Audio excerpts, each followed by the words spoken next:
Programang ito ay rated SPG. Striktong patnubay at gabay ng magulang ang kailangan. Maaaring may masiselang tema, lengguwahe, karahasan, sexual, horror o droga na hindi angkop sa mga bata. Nilabas na ni Trixie ang ebidensya laban sa mami niyang si Patricia. Alamin natin. Welcome back sa aking channel, mga kaganapan sa Lilet Matias. Nagdesisyon si Eira na kausapin ng personal si Lilet. Excited pa si Lilet sa pag-uusap nilang magkapatid dahil buong akala ni Lilet ay magkakaayos na silang dalawa. Ang hindi alam ni Lilet na gusto lang ni Eira na makausap siya ng personal para sabihin na putulin na ang anumang ugnayan na meron silang dalawa sa ngayon. Katwiran ni Eira, gusto niyang mag-focus muna sa kasal nila ni Atty. Renan.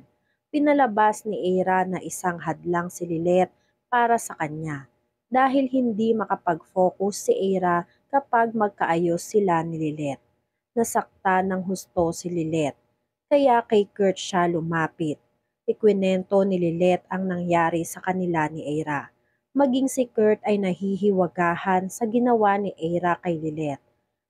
Napaka-sadista naman raw ni Eira para papuntahin lang si Lilet at kausapin para lang sabihin na putulin na kung ano man ang ugnayan nilang dalawa.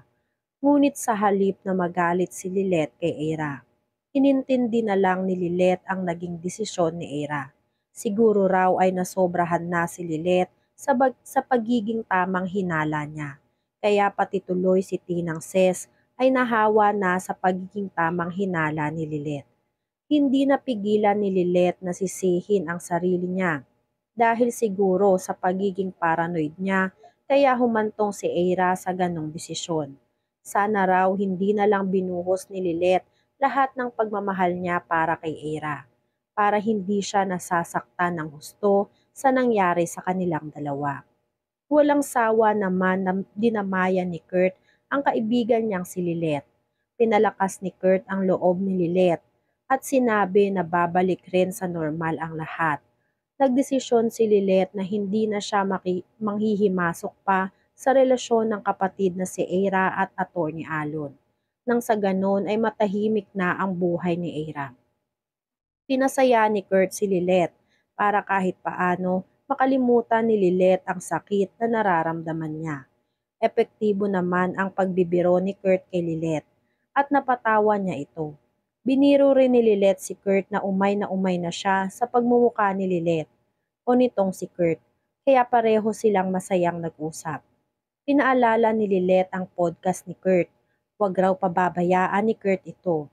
Sa Keystone naman, nagkaroon ng pag-uusap si Eira at Atty. Spanky. Humingi ng pasensya si Eira kay Atty. Spanky dahil sa mga nasabi niya dito nung nakaraan. Sinabi ni Atty. Spanky na kalimutan na nila ang nangyari. Basta wag raw kalimutan ni Eira na nandito si Atty. Spanky dahil sa pangako niya kay Atty. Meredith. Hindi para makipag-away kay Eira, kundi para intindihin si Eira sa lahat ng bagay. Naglabas ng sama ng loob si Atty. Spanky kay Eira na hindi niya nagustuhan ang ginawa ni Eira kay Lilet, na gusto niyang idistansya ang sarili niya kay Lilet. Yun raw ang hindi gustong mangyari ng mati niyang si Atty. Meredith. Nakiusap si Eira na wag na nilang pag-usapan pa ang tungkol kay Lilet dahil kapag kausap niya raw si Atty. Spanky, pakiramdam niya ay kausap na rin niya ang mati niyang si Atty. Meredith. Tinetreasure raw lahat ni Eira yun, kaya wag nang magpasok si Atty. Spanky ng anumang bagay na magpapakomplikado sa relasyon nilang dalawa. Ayaw na raw kasi ni Eira na magkatampuhan pa silang dalawa.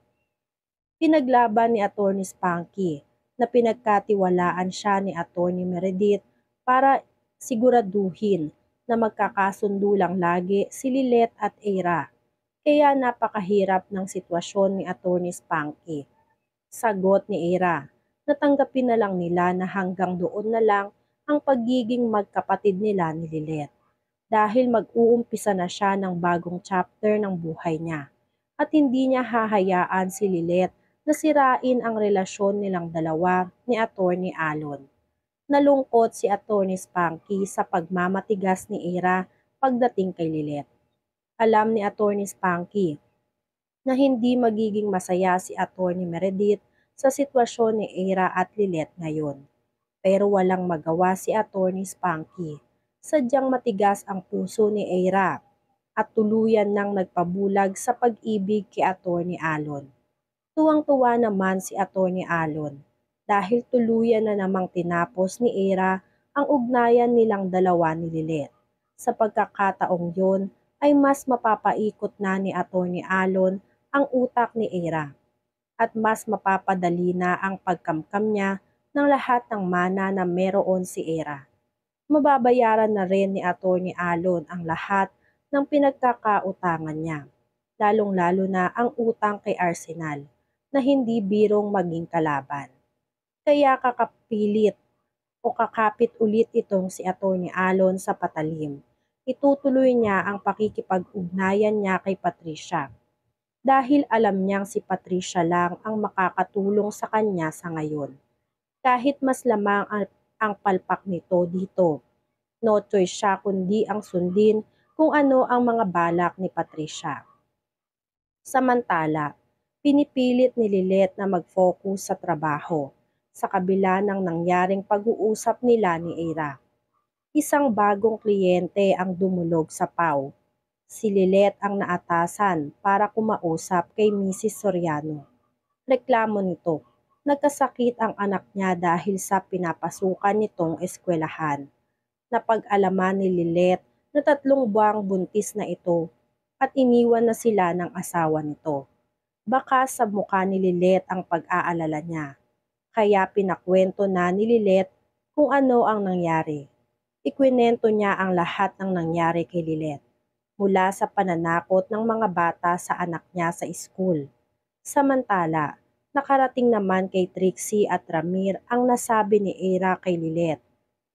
Awang-awa si Trixie sa nangyari kay Lilet dahil alam niyang hindi pinapakita ni Lilet kapag nasasaktan siya sa isang bagay o pangyayari.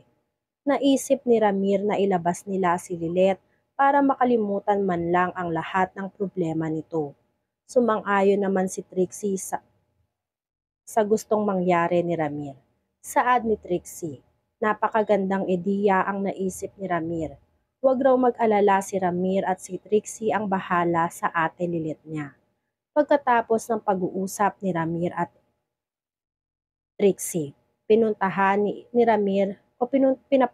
ni Ramir si Patricia kay Trixie para sabihin kung ano ang plano nila. Sa pagpanik ni Trixie, nakita niyang tumatawag ang nanggangalang Miss Wayne sa cellphone ng mami niya. At dahil sa suspetsa at curiosity ni Trixie, siya ang sumagot ng tawag na para sana kay Patricia. Pinakinggan ni Trixie ang boses sa kabilang linya. At dito napagtanto ni Trixie na si Attorney Alon ang nasa kabilang linya. Gulat na gulat si Trixie habang pinapakinggan ang lahat ng sinasabi ni Attorney Alon kay Patricia. Rinig na rinig niya kung ano ang mga plano at kasamaan nilang dalawa. Handa raw si Attorney Alon na tanggapin ang kahihinatnan ng lahat kahit malaman pa ng iba ang koneksyon nilang dalawa. Nagtaka naman si Attorney Alon sa kabilang linya dahil hindi nagsasalita si Patricia. Sa sobrang kabang naramdaman ni Trixie, umalis siya at iniwan ang cellphone ng mami niya. Hindi niya alam kung paano niya sasabihin kay Ramir at sa ate Lilet niya ang nadiskubre niya. Natatakot siya na baka magkahiwalay na naman at magkagulo ang pamilya nila. Malalaman kaya ni Attorney Alon na si Trixie ang nakarinig ng plano nilang dalawa ni Patricia? Gagawin kaya ni Trixie ang tama o pagtatakpan niya pa rin ang ina niyang si Patricia? Yan nga mga kaganapan at mga dapat nating abangan dito sa Lilet Matias. Kung gusto niyo pa ng mga ganitong klaseng video ay mag-subscribe at i-like itong video na to. Maraming salamat po.